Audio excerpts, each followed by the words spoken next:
Welcome to the Integral Stage Sexuality Series. I'm Layman Pascal, and before I host my high-priced week-long workshop on integrative sexuality at a seaside Caribbean resort, I need to make sure I've been fully exposed to the multidimensional richness and profundity of this topic. A topic that most people find deeply physically compelling, emotionally significant, and for some people intellectually fascinating and brimming with spiritual and developmental potential. Here to share the ins and outs of their understanding is...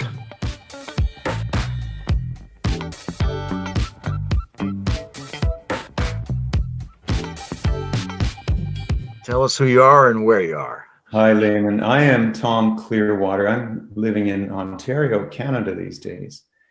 And the subject matter of sexuality and gender, I have been following and attempting to understand the entire gender issue for some decades now. I took education up to the master's level and then became a lawyer, went into law school here in Canada.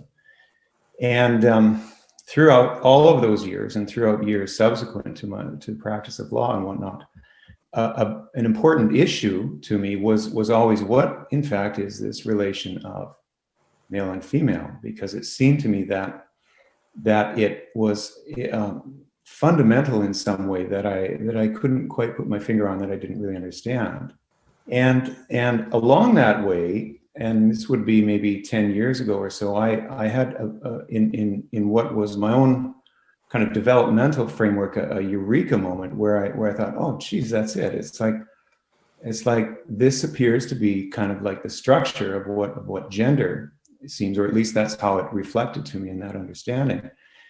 And what I came to understand was that males have this polarity and females have a polarity, that the male is actually masculine exterior and feminine interior, whereas the female is feminine exterior and masculine interior. Now, I say male and female there, but really what is a further implication of what I came to understand is that what we call men are just exteriorly men, and interiorly they are in effect women.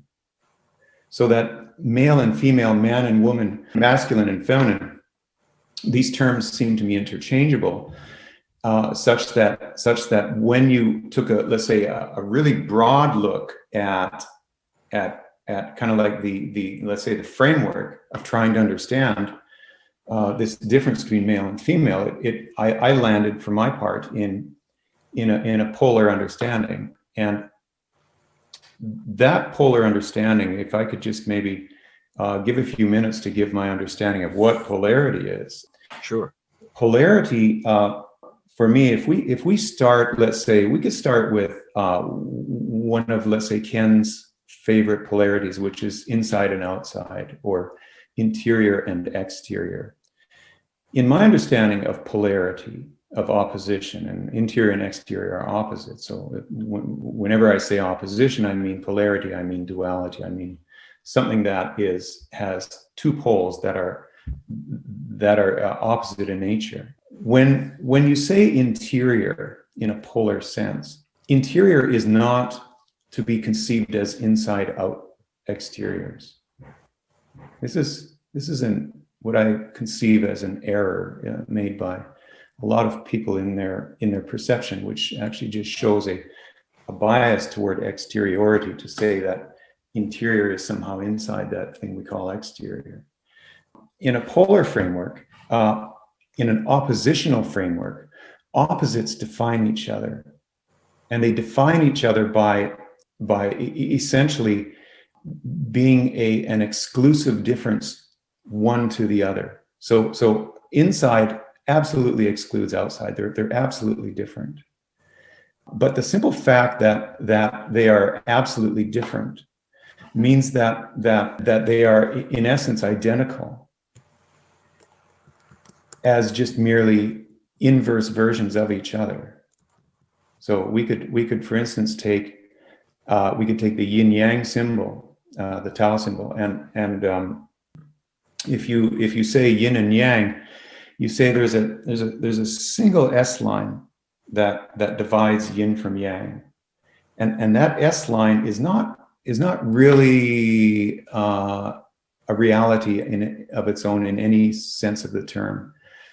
But what it is it is the actual difference between yin and yang, which shows as that difference, as this S in that yin-yang diagram. And I've heard you in a talk that I listened to, a couple talks I listened to, speak to the issue of difference, and I think you'll get this, that when you have an absolute difference like you do yin and yang, the one basically defines the other by its very shape of what it is. And that symbolizes the single shared difference that exists between those two. So there are not two differences, there are two so-called different realities, but they share a single line of difference. And on one side of that line, you have, which is, let's say, yin, and on the other side, you have yang, meaning that the line is actually definitional of both, so that both yin and yang are drawn with that single line, with that single difference. So if we stay with that symbol of yin and yang, and we understand that the S line is actually the difference between the two, the S line is in fact the actual relation of yin to yang, and simultaneously the relation of yang to yin. So that the S line and yin and yang are a fundamental unity, which is what the circle symbolizes in that symbol. And it's a kind of unity that can't be further reduced, in a sense, so that when you talk a definitional relation like that, you have, in essence, a single reality that is defining itself dividedly as different. And that difference can be called that S line, but yin and yang and the S line are all a singularity in that, such that you cannot say yang is something that, let's say, is not referred to yin, because that's definitely true, because the two, in fact, define each other. So in a polar framework, there is, in essence, no difference between the two realities that are being defined in the given polarity, except the single difference that they are absolutely exclusive, which is itself, as you can see, another polarity, that you have absolute exclusion and absolute identity as the simultaneity of what these two realities are in respect of each other. So that's a really subtle point, and you know, if you look for kind of examples of that understanding in history, you'll find it. You know, Lao Tzu himself had that understanding. Jesus did, in the Gospel of Thomas, at least, kind of Jesus. In let's say scientific fields, Niels Bohr had it, and he had what he called a complementary understanding. And of course, Niels Bohr did his science at a time when Max Planck had just discovered that there is this quantum element, this quantizing kind of holistic element to the way that light operates. And so it raised the question, of course, what's the relation between particle and wave? And Niels Bohr probably spent a couple of decades trying to think about that relation. And lo and behold, he popped into this complementary understanding. So what I'm giving here is a complementary understanding of polarity. And when I say, for instance, that the male, what we call the male, is masculine exterior, what I am saying is that by inference of the opposition between exterior and interior, the male has to be feminine interior. So that to say male again is to basically admit a bias toward exteriority. If you step back from all of that and you say, what is this constitution that I've described as a polar constitution? It's just a human being. And the human being has two sides, where like I said, inside is not inside, outside. Inside is its own domain. It's an interior, it's a flipped version of what is exterior. And if you take exterior and you pop it inside out, you get this thing called interior and interiority, which has its own rules and can be referred back to exterior, but is in essence its own domain, operating oppositely to what we call the exterior domain. So, we could, let's say, maybe illustrate that by referring to the division between, let's say, the materialists and the idealists in philosophical literature. Materialists say all there is exterior, and that anything interior arises from actions of the exterior. So that exterior is the primary, and secondary realities are, these interior realities that are basically referable to the exterior. Idealists take the opposite pole and they say, no, that's not true, that's not true, because everything is contained in this reality called your perception. So that anything exterior is, of course, a fundamental element of what is your interior perceptive reality, right? So they take the opposite pole. My take on that position is that the idealists and the materialists are basically in a polar fight, and that both their realities can be viewed from that S line, meaning that everything is a phenomenon of awareness. And awareness is not an interior reality, but includes interior and exterior. So that if we say that everything is a phenomenon of awareness, then interior and exterior become these realities that are referable to each other, but that don't have independent validity from the other, and cannot be reduced to the other, and cannot be made the source of the other. So anyway, so that's a bit of a subtle presentation of the polar framework, and what I want to do in terms of, let's say, giving my understanding of male and female is to walk a little bit through that and try to find some relevant dialogue that could be useful for kind of enlightening, perhaps. Let's maybe unpack a couple of those points and see if we find some pathways that lead us there. I'm sure anybody listening is in a trance by now, having gone back and forth between conventional opposites so many times in that presentation. Yeah, right. You're talking about a situation in which mutual inclusion and mutual exclusion are kind of the same concept. Right, same thing. Show up in human beings and in a variety of different dualities, in a intrinsic, kind of baked in mutuality that can go in sort of two different ways, where it's not yang and yin, it's yin to yang and yang to yin, or something like that. Yeah, right. And there's a similarity there in one way to the Jungian notion of the anima and the animus. It is. Jung had that understanding that the man's interior is feminine, and the woman's interior is masculine. Maybe we could talk about what you mean or what you think of when you think of masculine and feminine. Right. So if you take, so basic to that understanding is this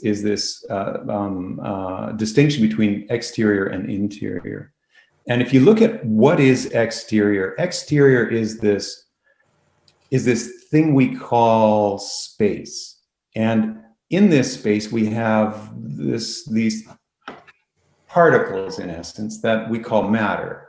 And these particles are separated, and they're separated by what we call space. And so exterior is we could say the domain of separation. And as the domain of separation, exterior is you could say the perception of separation. Whereas interior, it doesn't have all those lines and all those surfaces, and it doesn't have these kind of separative realities that we refer to when we say the word matter or anything material. On the inside, interiorly, we could say that the interior is comprised of waves. And if you look at a basic wave function, waves are in essence combinatorial. If you take let's say this sound wave that you're hearing right now, and you can imagine, let's say, another sound, and I'll just tap my desk here. So we have two sounds, and both those sounds are striking the ear simultaneously. So those two sounds have combined. And in that combination, they share the same space. So that you can say that waveform reality as such is in fact non-spatial. It's non-separative. So in my framework, when we talk interior reality is combinatorial. It's non-spatial, i.e. it's non-separate. And as non-separate, it carries the function of unity, so that you have this basic divide between separation, which we can call the material exterior domain, and unity, which we can call the interior and waveform domain. If you are masculine in the exterior, using that framework, I view masculine as a separating function or phenomenon. It's just my basic understanding of what masculinity is and does. Whereas feminine, I view as being basically unitive, functionally speaking. So if you are, let's say, using those assumptions. Hold on a second. When you say unitive, do you mean a pre-existing, non-differentiated experience, or do you mean a coming together of things to be unified? I mean a coming together in the sense of an energy that goes in the direction of what you said is absolute unity.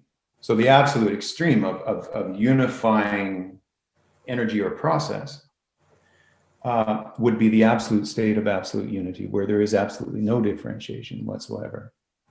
Here's a place I would go with this in my own mind, is a memory of years ago being at a strip club, I'm watching the dancers, but I'm also watching the audience. And I'm thinking, these men built this stage, these men designed and sold these clothes, these men created this situation. And then these women come out, they take the clothes off, and as soon as the clothes are removed, they leave. And I thought, oh, these men don't want to see naked women. They want to see women removing clothing. Yeah, so, right. So I'm looking at a packaging creating phenomenon and a packaging eluding phenomenon. Yeah, right. Exactly. I did that a little. I thought, oh, I'm looking at formlessness becoming form and form becoming formless. Yeah, right. Which is a little bit like what you're saying about differentiations, I think. Yeah, that's essentially what I'm describing here. That you could view the two as being kind of two energies, two kinds of energy, having different directions. So that one lands in kind of form and separation as the place where it goes, which we could call particularity. The other lands in formlessness, which we could call generality. So the particulate domain, being the domain of exterior spaces and experience and perception, is precisely that, where the entire energy and travel in that domain lands you in this separative reality. So I am separate from everything else in that reality, completely separate, and completely separate in the sense that I am absolutely unlike everything else and everyone else in the actual difference that I am. So it's a state actually of absolute differentiation. And if I, let's say, look at the uniqueness I am, that uniqueness is as uniqueness completely unlike anything else, absolutely. it cannot be referred to anything else, but can only be referred to itself as the reality of what it is. If you look out into nature, what we call in the exterior world, this thing called nature, what you will see is that nothing repeats. So even if you're looking at two of the same trees, nothing is repeating exactly in those trees. There's some similarities there that you can refer to, but nothing is repeating. If you kind of go a little more granular and zoom into the leaves, you can see that there's no two leaves that are exactly the same. And if you go a little more granular and you look at, let's say, the chloroplast, there's no two of those are exactly the same. So that in this exterior domain, you get this reality of there being this absolute difference that defines everything. So that everything shares in no matter what the scale. It doesn't matter if it's, go right down to atomic level, go right up into the galactic level. No two galaxies the same, right? No two atoms the same, despite what some of the materialist scientists might say. So you have this kind of like chaotic differentiation in the sense that no two differences can be referred to each other in the sense of this came from that. It's not possible because everything has a uniqueness to it. And uniqueness is non-referable. You can't refer it to anything. So in the exterior domain, you have this differentiating phenomenon that you can see everywhere. It is everything and is everywhere. So that if you call that domain masculine, it's a differentiating energy. On the reverse side, the opposite side, if you go into the interior domain, everything then goes to unity. This is like there is no. If we take, let's say we take an element of your awareness as a form of interior reality and action. If in your awareness you can see and you can hear and you can feel and touch and whatever else. All of the different kinds of inputs that can come together in that awareness are coming together in a single awareness and can't be differentiated out of that awareness. So it's all referable. It's all this happening in my awareness, but it's all just a single awareness, and so it's a single waveform pattern happening simultaneously in a non-spatial reality. My awareness, my experience of the world is the non-particular relationship to the particularities of the world. It's my undifferentiated version of a world of differences. Yes. So we've got this, there's some kind of structural ambidextrous relation where when we treat it as a difference, we have this exterior or masculinized version. And when we treat it as a non-difference, which we equally can do, then we have this feminine or interior, and we can relate this to particles and waves. But what about when we come back to the human being? Like, how does this show up as what we think of as male and female bodies? Well, if like I was saying, if you kind of take those assumptions of what I've been describing as basic understanding of exterior and interior, etc., the male then is separative in the separational domain, whereas he's unitive in the unity domain of interior. So that having a feminine, let's say feminine interior, that interior goes toward unity. And it seems to me that the reason why there are so many male spiritual gurus out there is that that's the natural framework of the male interior, is this absolute unity. It's like being unitive in the unity domain is an absolute modality of unity. And as let's say an instance of that, you might ask a male how he's feeling, which would be to ask a male to kind of put in differentiated language what is happening, let's say in the feeling realm of that interior. And you might get an answer the same day, you might get it next week. Because, it's like, man, a lot of men are saying, oh, geez,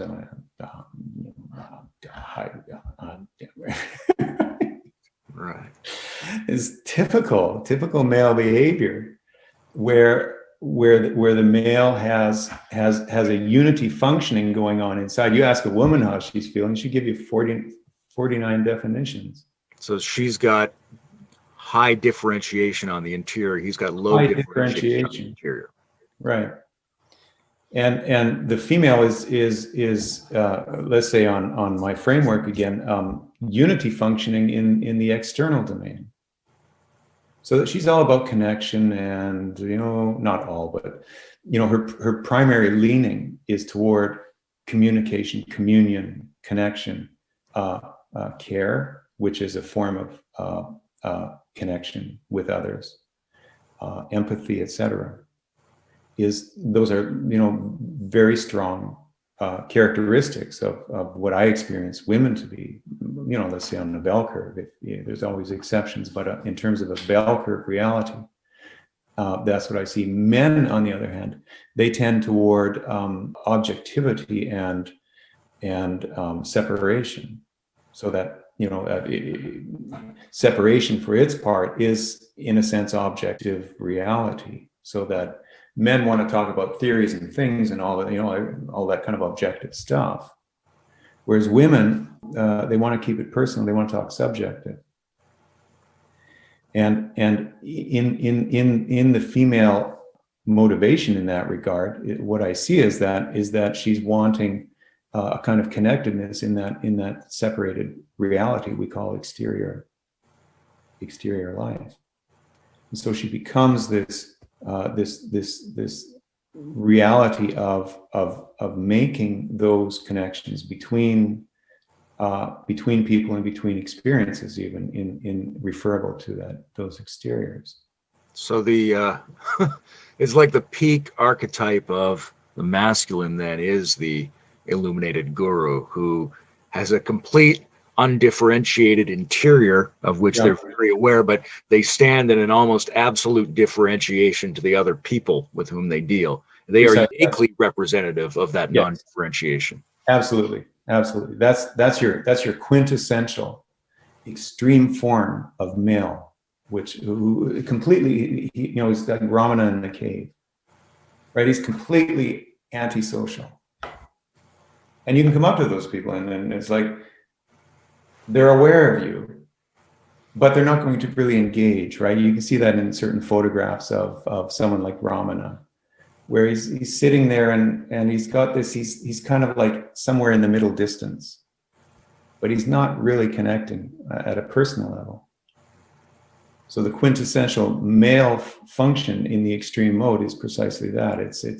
I'm in the undifferentiated all, and in the exterior domain of differentiation, I'm absolutely differentiated. Nobody's touching. What would the complementary extreme quintessential female mode look like? Well, that's a bit of a subtlety. If you again accept kind of my assumptions for describing using that polar framework, the female is in the exterior domain, which we call the separative domain. She has a unity function and energy and mode. And so she's unitive in the separative domain. Flip to the interior, where she's differentiating as a masculine interior, and she's separative in the unity domain. So she doesn't have extremes like that. She's more of a relative relational being, both exterior and interior. Whereas the male tends to absolute in both those domains. How confident are you in the metaphorical architecture of polarity? Because there's a great deal of intuitive sense there, and there's a huge human tradition of thinking in these terms. Mm-hmm. But we can also ask ourselves, why 2? Why isn't it 3 or 4 or 10 or pi, some kind of complex number? Like why would 2, which is super convenient, really be the best descriptor?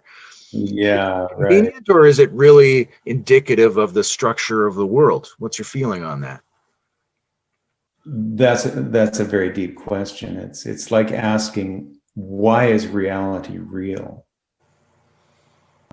It just is that way in a sense. my answer to That's a to very that question. masculine, undifferentiated response. Yeah. My answer, my actual like experience of the answer to that question is that for reality to be reality, it has to be everything. And to be everything, you have to be both separate and unified. And that there is nothing outside separation and unity that could possibly exist or not exist. So that reality is the reflection of infinite being.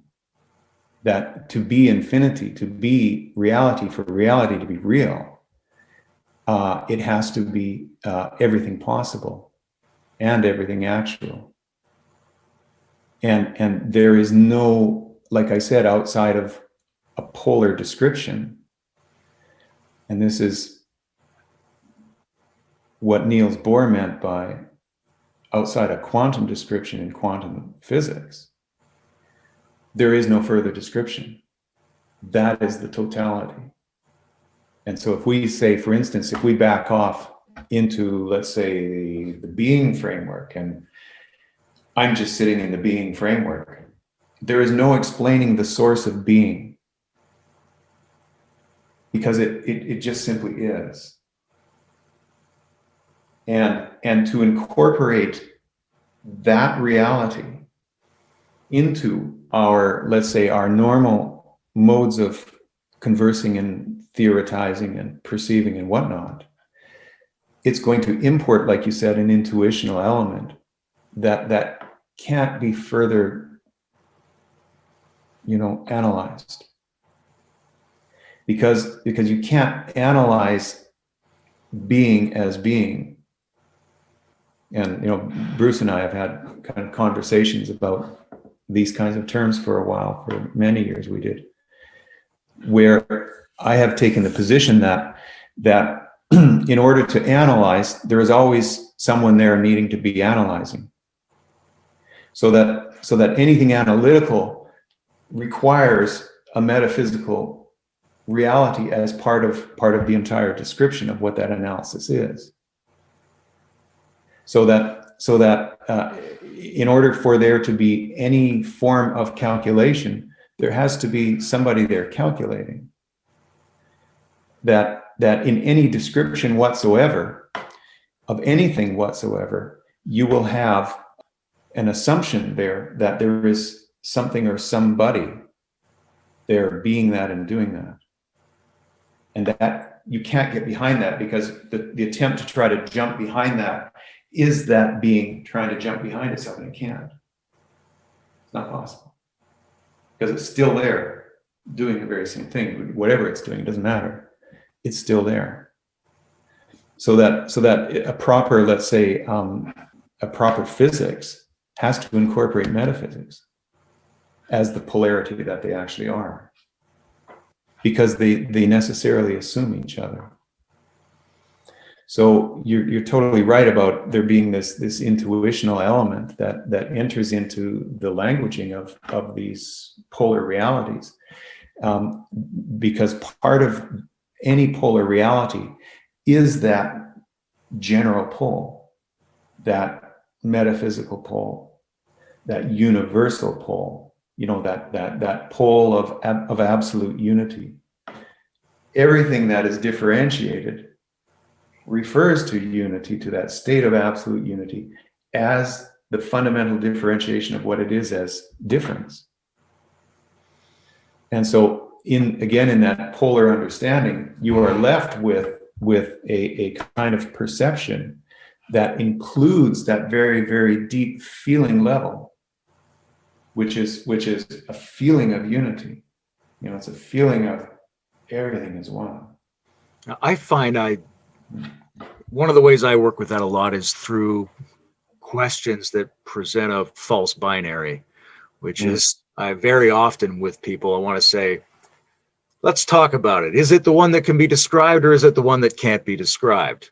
Right. And the architecture of that question is that both are built in, and there's no answer to that question, but it often gets us to a great spot.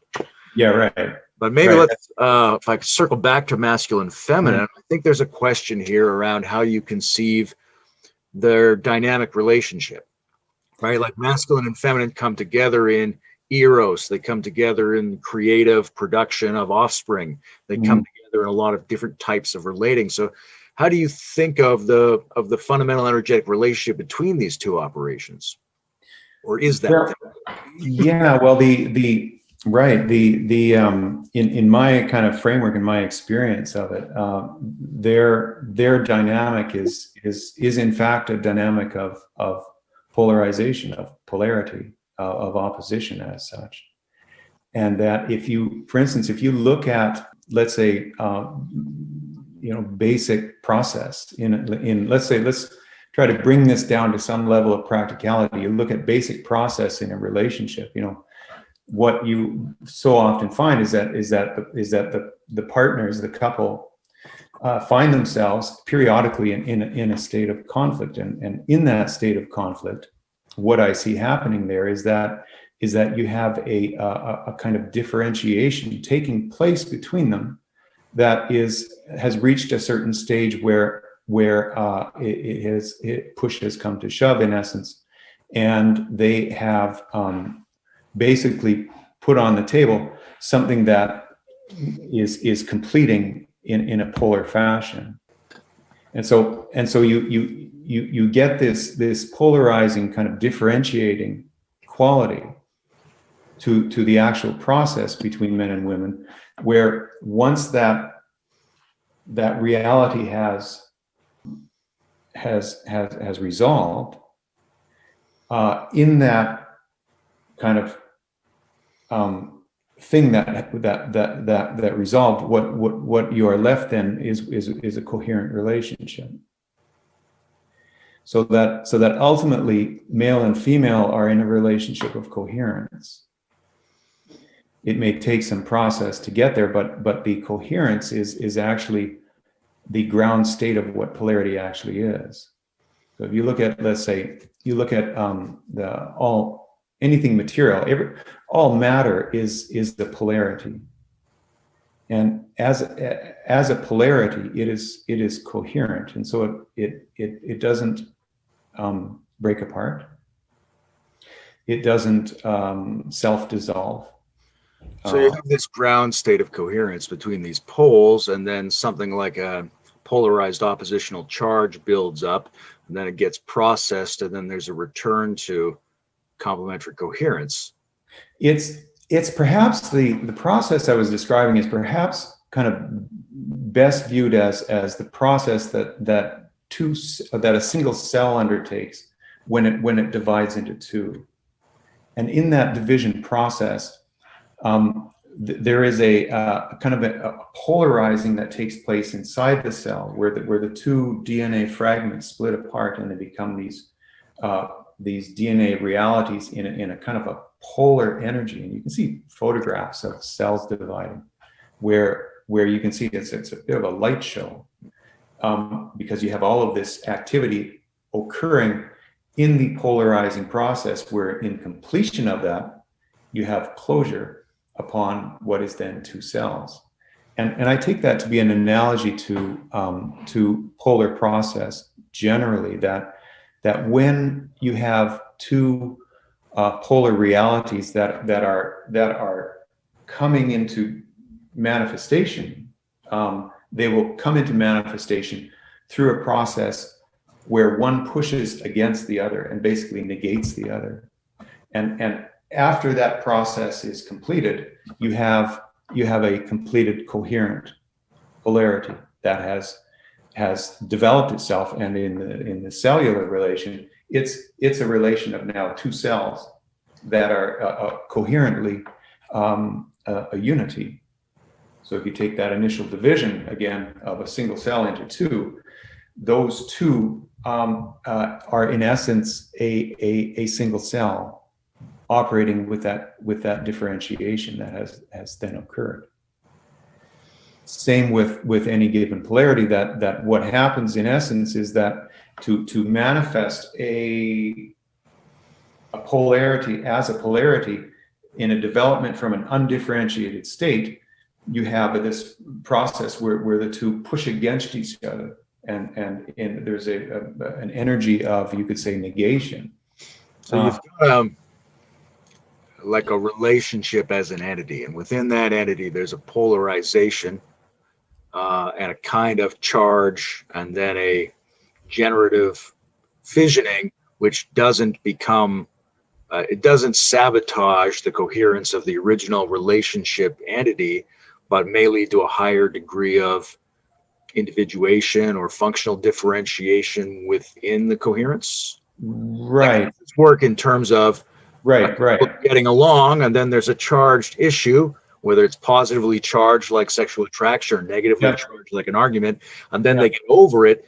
What's been added by that process? Like when you look at the cell, you can see something was added. There's this new double cell, or in the creation of the universe, there's the forms of the universe. So what gets added in the process in a couple? Differentiation. Right.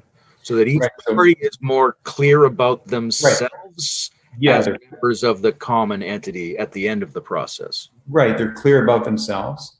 They're clear about who the other is. And they will be clear about who the other is as actually separate from them. So that in a differentiation process, what we have is a separation process.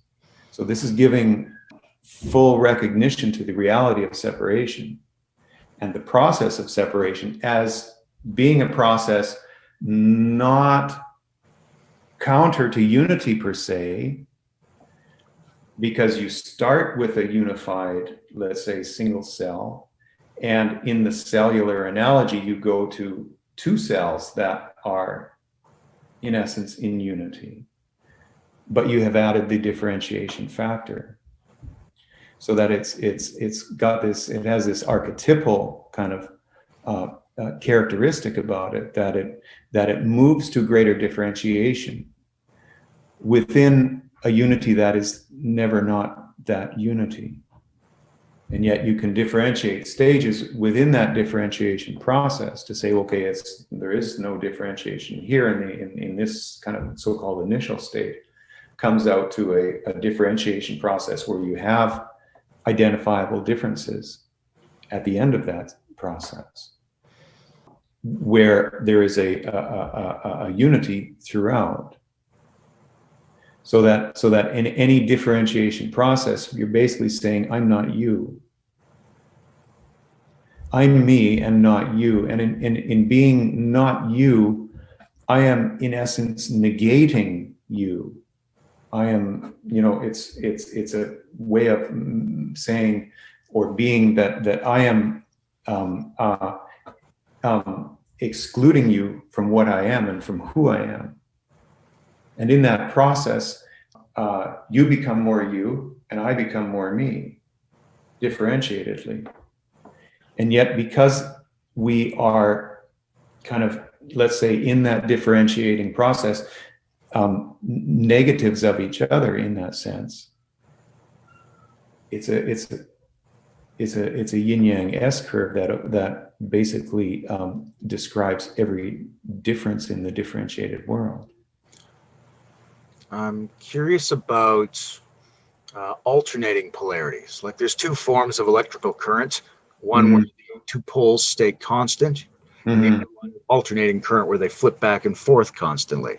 And very often in a polarized moment with another human being, you might end up reversing positions several times within that exchange. So think of these as, mostly the masculine and feminine hold steady, and then this exchange happens? Or do you think of the polarization as something that can flip back and forth a lot during that exchange? Well, during that process, what I found in my own experience was that I would flip between poles in like basically my inner process at some point revolved around trying to understand the relationship of polarity. And in that process, what I experienced time and again was that I would go, I get it, and I land over here, and then I realized, no, being over here is just being over in this one pole, and then I'd try to understand it again, and wham, I'd land over here, and okay, so I'm now on the other pole. And so I would flip back and forth until I reached an understanding that, whoa, this is the reality of these two as polar opposites. But the actual process was actually, to refer back to that cellular division analogy, was the process of those two poles becoming separate from each other from a previously fused or semi-fused state. If you take that, let's say, into a male-female relationship, men and women basically, in my understanding, have absolutely different frameworks, and most of them, I think, don't realize that is true. That who I'm talking to as let's say this opposite gender in front of me is somebody who's coming at reality from a completely different standpoint.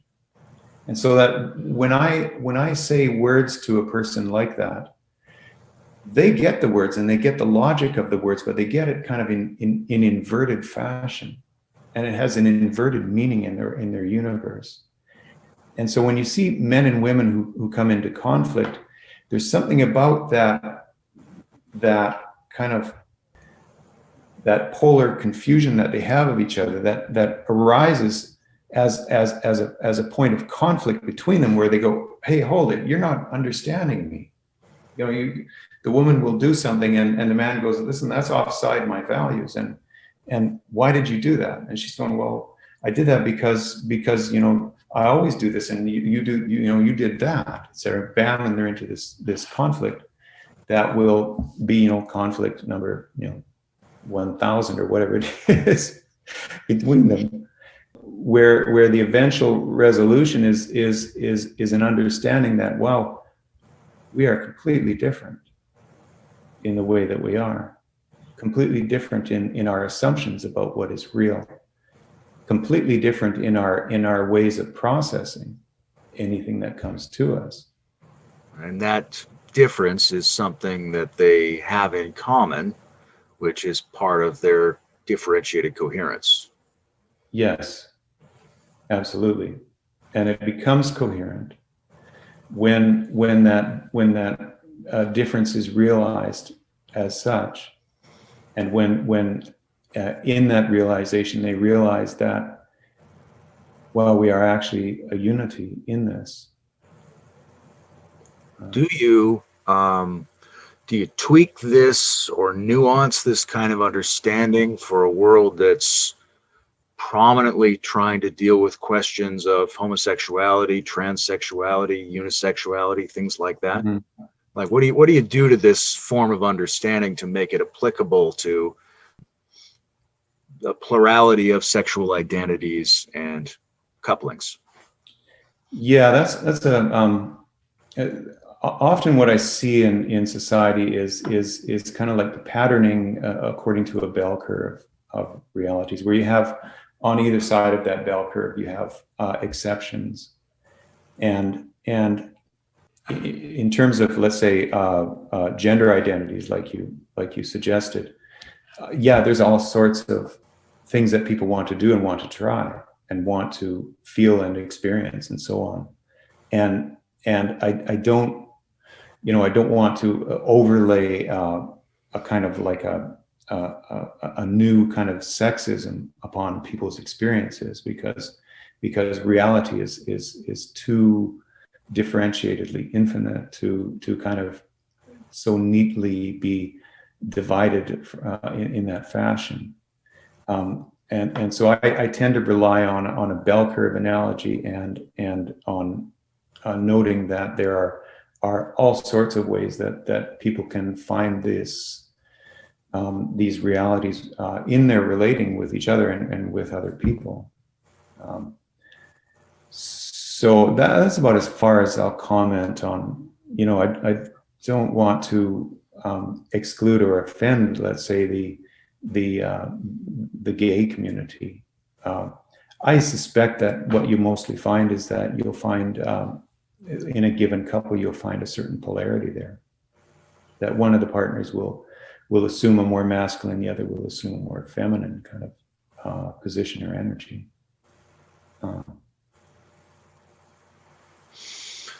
What about any observations you might have on how the polarity exchange process works better or not as well, right? Because it seems like there are all kinds of oppositional relationships that are mutually defined that seem to be endlessly problematic and antagonistic, or short-circuiting and self-destructive, and other ones that frequently resolve into that increased individuation and coherence. What distinguishes a healthy, productive process from a less healthy, less productive process? You know, I don't think you can get out of the actual experience of conflict that seems a necessary part to me of the polarizing process. You know, Hegel kind of put it as a you know, in his dialectic there was this clash of opposites, and I think it's basically kind of true that is the mechanism by which development actually takes place. There will come a conflicting of some sort in the differentiating process. You know, if you take, for instance, let's say the basic polar process of capitalism and communism as it played out between the United States and Russia. Well, that came to a head, let's say in the early 1960s, when we had this Cuban Missile Crisis, and it was evidently fairly close to you know, one of the sides, and probably then both sides, pushing the button. And so you had this conflict that came to a point of mutually assured destruction, where if in pursuing my agenda, whatever that agenda might be, I take one more step in the pursuit of that agenda, basically everything goes up in flames. And what I have found is that in the development of cooperation, which you could call coherence, that is, let's say, the cooperation of two poles, they have to reach a certain peak of conflict where the very next step will convey to them this mutually assured destruction, whereby in that action, in that final step, they come to realize, whoa, the other is me, by definition of me being this opposite from that other, and so a kind of unity is then reestablished. Now, I'm not suggesting necessarily that the United States felt any sort of unity with Russia in that moment, but I'm using that again as a bit of an analogy to suggest that there is a kind of a conflictual element involved necessarily in life process, and that has to be accepted as such. It can't be you can't take it out of the human experience, out of the human process. But that there is, let me just add one more. Go ahead. Sorry, let me just add one more here. That conflict doesn't hold as an absolute value, because it will find its own termination point, given the polar reality of reality itself. The final realization is that anything I'm different from is me. And so I don't want to destroy what I'm different from. And at that point, thinking about it, the possibility of navigating between subtler and more graceful versions of this or not, right? So if we take what you're saying, you're like, in order to have a resolution in coherence, there's got to be connection, and that involves an intensification of the conflicting elements to some degree, right? But it makes a big difference whether I yell at her or I punch her in the face, right? If we have a negotiation about those missiles based on we almost came to blows, or we actually resolve it by launching all those missiles. So there's a big difference, and there may be an unlimited amount of capacity to be subtler and more graceful in these resolutions, so that the side effect damage is less, and that the speed and fluidity of the processing is increased. So do you have any sense of like how to do this better or worse? Yeah, I don't think there's much advice that can really be given, that people need to go through the processes they're going to go through. But I totally see what you're saying, that there is a developmental reality to let's say just internalizing something rather than externalizing it in a violent way against another person. Basically, if you have if you have a man who let's say is striking out physically against his female partner, if he felt into the implications of what he was doing, he would realize that he has basically destroyed the trust in the relationship. And so the relationship has been effectively shattered. So yes, if you want to keep a certain level of trust in your relationship, there's certain things you can't do. That's clear. But people need to learn that sometimes, and they need to learn it through what they do as being violent or whatever towards each other. I'm thinking of there's this book called Beelzebub's Tales to His Grandson by the mystic Gurdjieff, and one of the things in this great sort of sci-fi mythological tale about development is the planet Purgatory. And on the planet Purgatory are the most evolved souls. And they're in the greatest amount of suffering because they are most sensitive to the minuscule differential between themselves and God.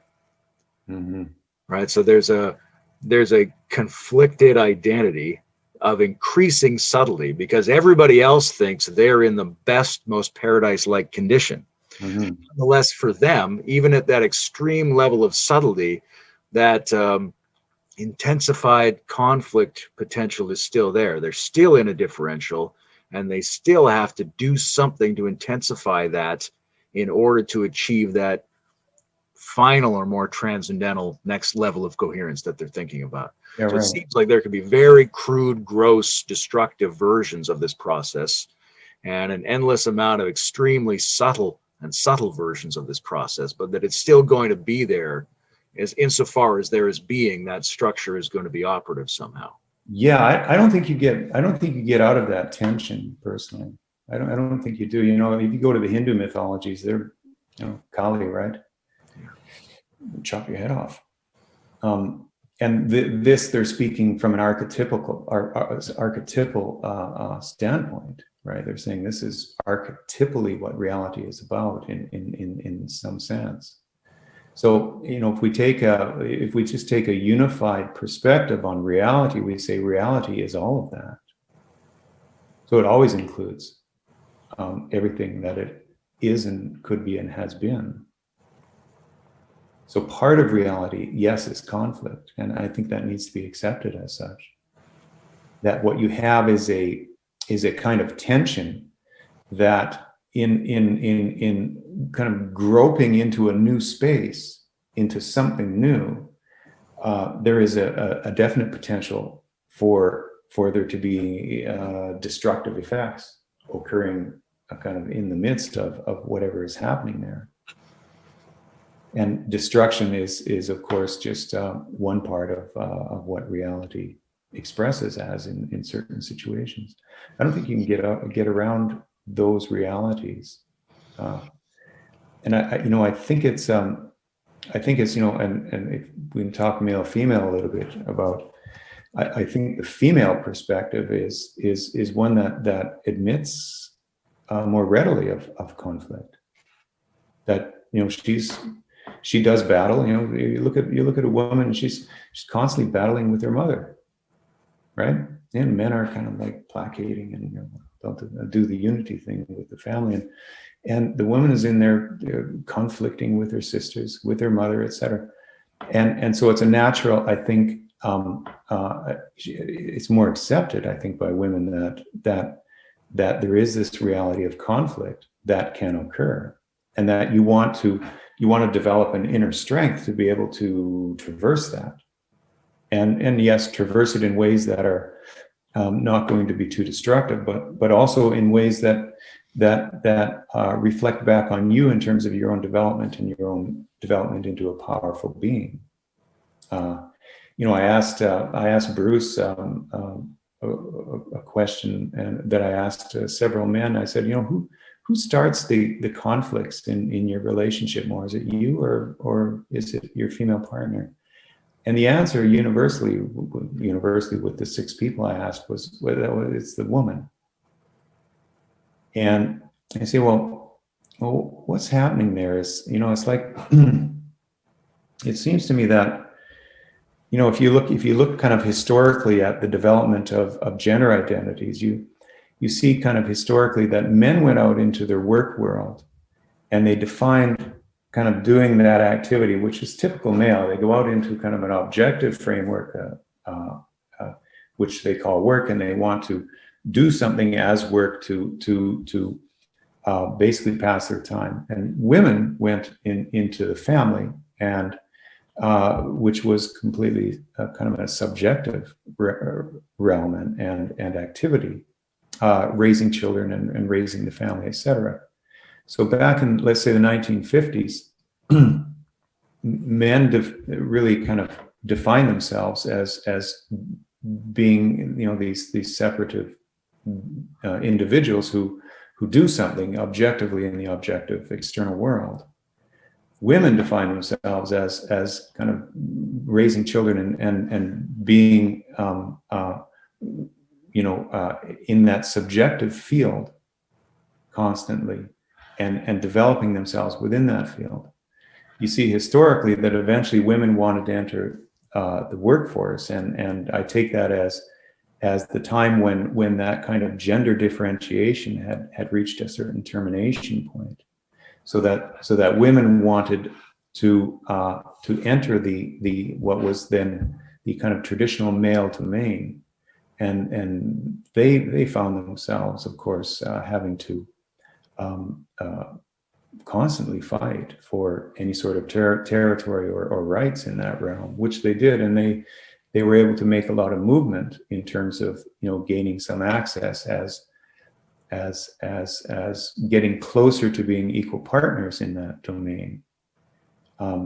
What has been left for men to do is to re-enter the family domain, and to do so with the kinds of orientations and values that they hold as men, to then kind of branch out of that typical orientation that all I do is my work in terms of my primary orientation. Take that into the female realm of relating and caring and, let's say, raising a family, raising children, etc.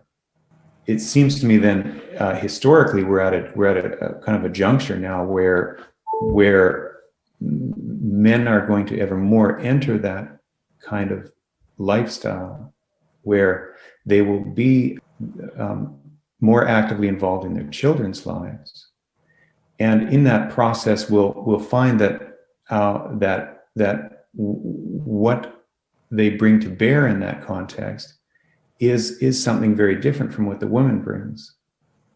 That they have their own orientation to what their own value set, and they will bring that in a context where that orientation and those values will be conveyed in a very different way in terms of the way they behave in the family, raising children, for instance. That, I think, is going to be a bit of a difficult sell to women, just as it was a difficult sell to men to accept women in the work world. I think there's going to be some resistance there, absolutely, and as part of that process, I think men need to kind of take upon themselves to actually kind of strengthen in ways that women were strengthened in their typical orientation in being involved in those kinds of contexts. So that what I see in terms of let's say social dynamics, and you can see with one of the effects in society right now of this COVID-19 drama is that with people having, spending a lot more time cooped up with each other, a lot of these issues are coming up. So that a lot of these dynamics are kind of now manifesting because people are being forced, having been confined together in a limited space without the kind of typical exit doors, to have to find their way with each other. And so you look at during let's say 2020, divorce rates are way up, right? And they're way up because there's this turf war going on. Whenever men and women are in the same kind of room, they come at reality in such different ways that they need to learn what that difference is and need to learn how to operate vis-a-vis the other person as a complementary partner in that.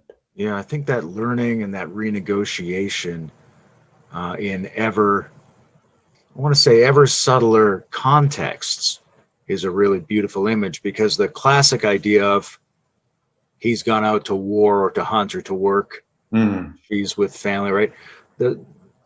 There's truth in that, and there's sort of an established polarization that can work together.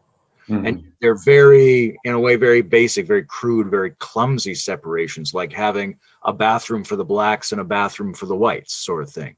Yeah. Right. There's this next level where you say, well, they can both show up in the workplace and they can both show up in the home, but they'll have to do that same move that they did when the home and the workplace were separate. They'll have to, reiterate that same distinction-making process within each of these subtler spaces. So I think a lot of times where people have socially argued that we need to break down the polarized distinctions that societies have made, what we're actually arguing is that we should remake those polarizations in a more nuanced way. And then you get a smarter, healthier masculine, feminine workplace and a smarter, healthier home space where both the masculine and the feminine are learning to show up in both of those spaces.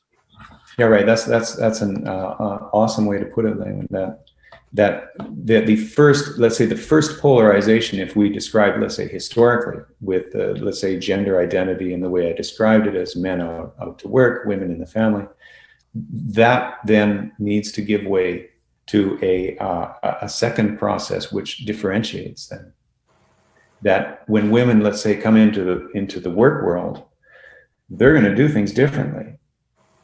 And men can kind of, with a knee-jerk response, kind of just reject that out of hand, which they, in so many instances did.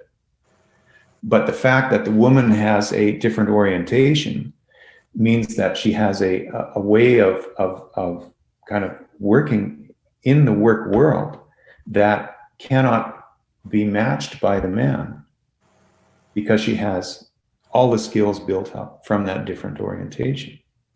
And so the ultimate employment context and the ultimate employer then is one who takes, the characteristics and specialties of what the male brings and has to offer, and side by side to that brings what the female has to offer, and allows them in some manner to work in some complementary fashion. And so a much more powerful corporate dynamic would result from that.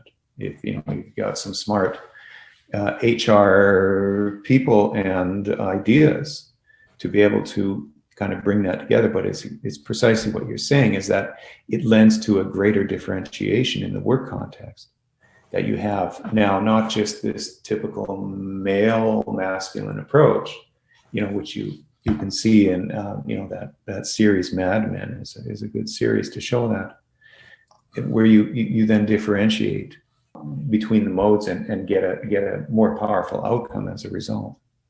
Same will happen in the family context, where the male will bring his own orientation. And I know with let's say with my children here, that I'm basically kind of a half of the parental reality here, and we do it both full time. And so what I bring to my children here is an orientation of, let's say, respect and self-responsibility, which are typical male kinds of words, where where what I want to instill in them is a respect for difference. So you respect that other person as different. You know, you respect your brother, you respect your sister as different. And you take responsibility for, and this is, you know, can be seen as a, let's say an instance of male separation, which is, I'm going to take full responsibility for everything I experience.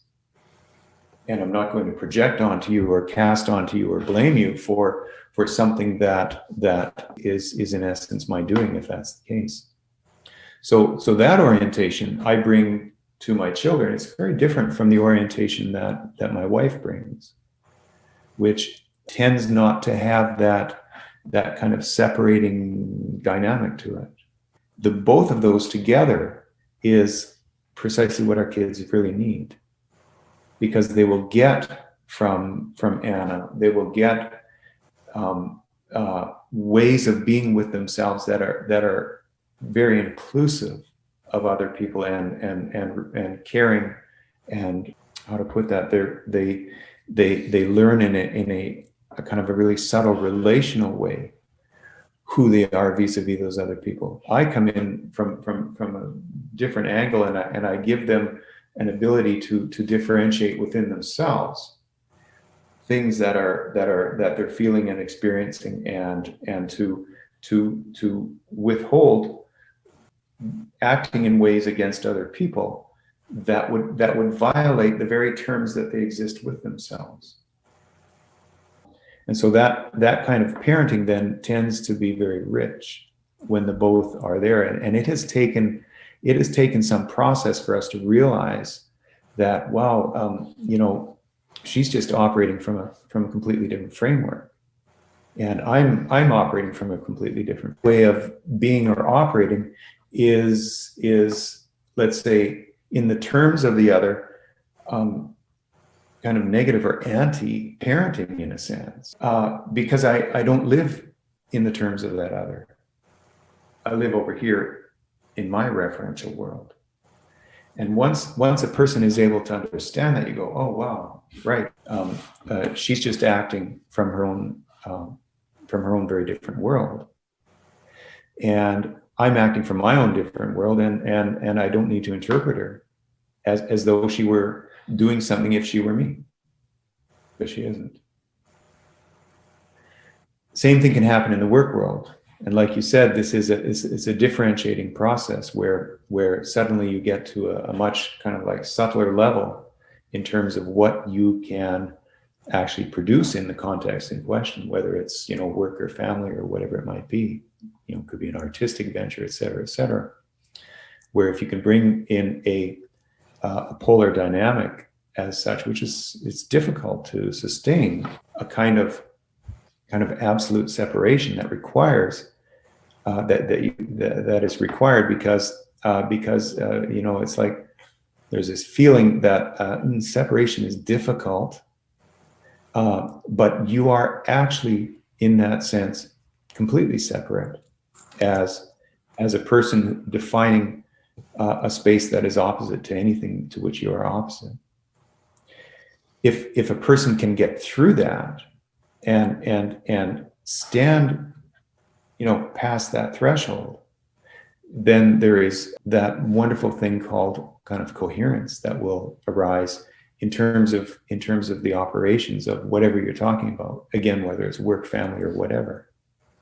And in our family life here, we have experienced just the beginning of that, and it's beautiful. It's a wonderful change to kind of like my entire experience, let's say, with my family of origin, etc. It's a completely different way of tending to, let's say, children. And the children get to learn that, wow, there's an equal contribution occurring here, but it's coming in completely different ways. You know, often as a man, I'll take care of, let's say, backdrop. I'll make sure the things work. I'll make sure, you know, that the finances work. I'll make sure there's a roof over the head. I'll make sure that, you know, the whole thing can happen so the person can be who they are in that space.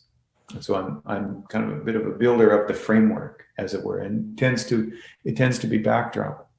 My wife comes in and she's active with the children, doing all sorts of things with them, which is a more direct kind of encounter with them.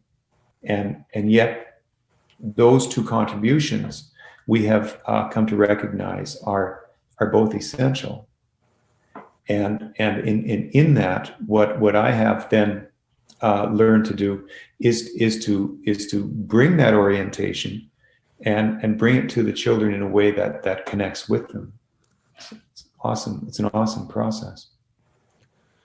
Do you think it's possible, like, imagine a single parent? Mm-hmm. Has that person got to seek out, in order to get these kinds of effects, somebody who can be their reciprocal? Or do you think they can train in the capacity to be better at alternating between those two modes in themselves to provide as much of that complementarity as is possible in whatever limited circumstance they happen to be in? Yeah, right. Good question. I think there's a lot they can do to head in that kind of direction. I think the greater power goes to the actuality, where you've got two people who embody those very different realities.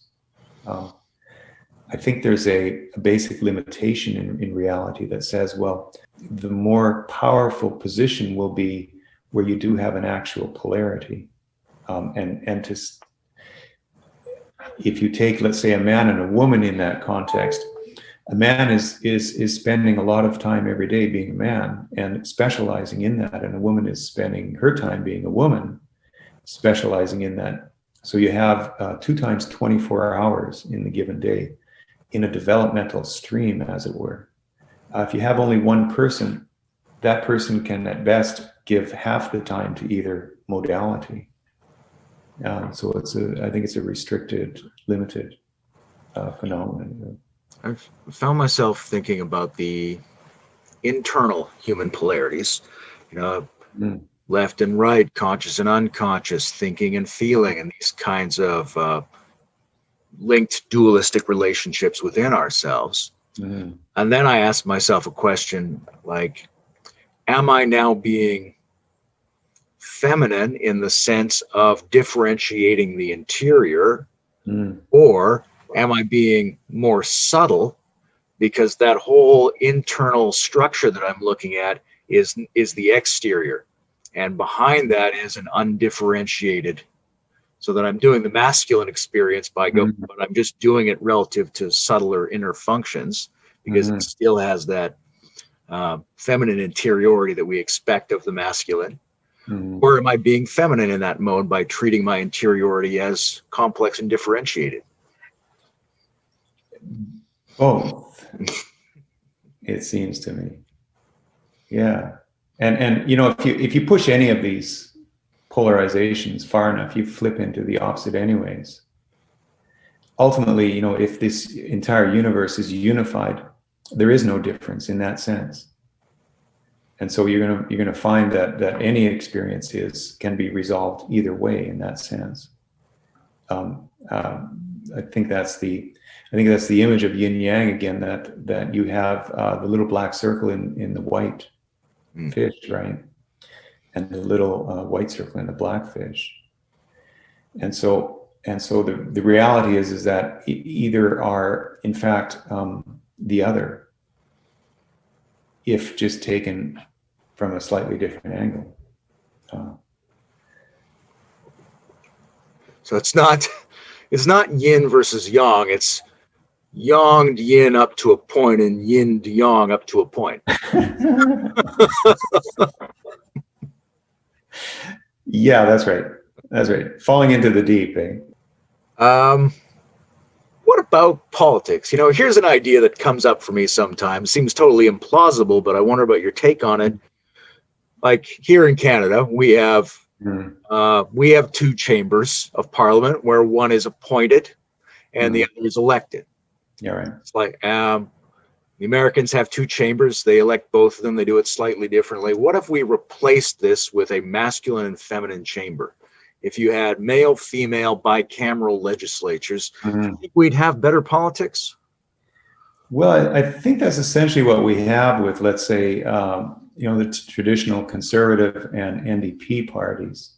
So the NDP will be, they're for the people and the laborers, et cetera, where the conservatives are, the harder kind of like business types, right? So I think it's already masculine and feminine in that sense, and it's interesting to note that it is polar. And if you look at, let's say, social process, I think if there is a group or an organization or an entity that is in some sense choreographing matters on this planet and, let's say, contributing or influencing the way things are panning out, what I see is that it's kind of an implementation of the Hegelian dialectic, where you see polarizations as the basic framework in which human kind of social and societal process occurs. So you see again the framework currently in the world developing is this question of, what is this Chinese communism over in China, right? And how does that relate, and what does it mean for we in the West who are on the opposite pole, we're the individualists. So you see this polarity, it's starting to rear its head as kind of like a world polarity. Well, that has, in a sense, in my kind of view of it, kind of taken off from a previous polarization between US and Russia.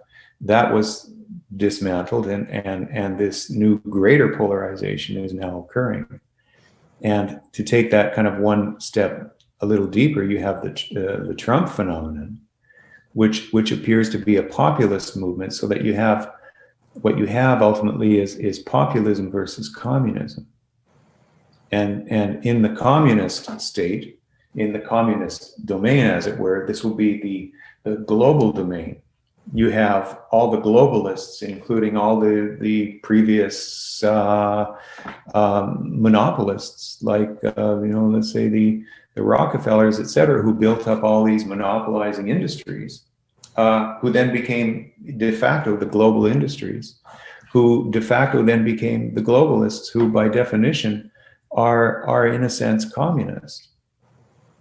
And what is kind of differentiating from that are kind of like all the people who have been, in a sense, kicked to the curb in that process, who are saying, well, listen, all our jobs were outsourced to China from the West. All our factories kind of departed and went out to China. These people are being picked up by politicians like Trump, who are basically strumming a populist guitar. And so what you see is a polarization between this kind of de facto globalist reality, which is basically the economic elite of the world, and the people who are serving as people within that process, who are defining themselves on their own terms. And so I find it a very interesting kind of process where what I see happening is that this polarization will come to a bit of a peak, and where people will realize that there are individual values at stake in any sort of political or social context that need to be respected, and that the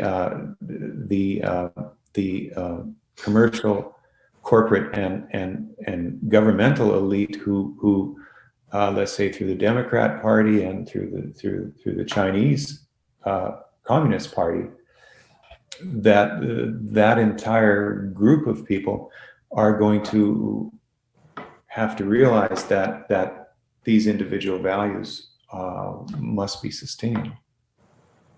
That you don't just have free scope to do what you want to do because you hold a certain kind of economic power. I find that a really interesting dynamic, and it's certainly something that that I think is going to get a little clearer on the radar screen as we go on for the next 3, 4, 5 years. I'm pretty sure you defined global capitalists as communists. Yeah, right. Well, there's the flip, right? Right. They used to be. It's like they are now represented by the Democrat Party. You say, well, why is that?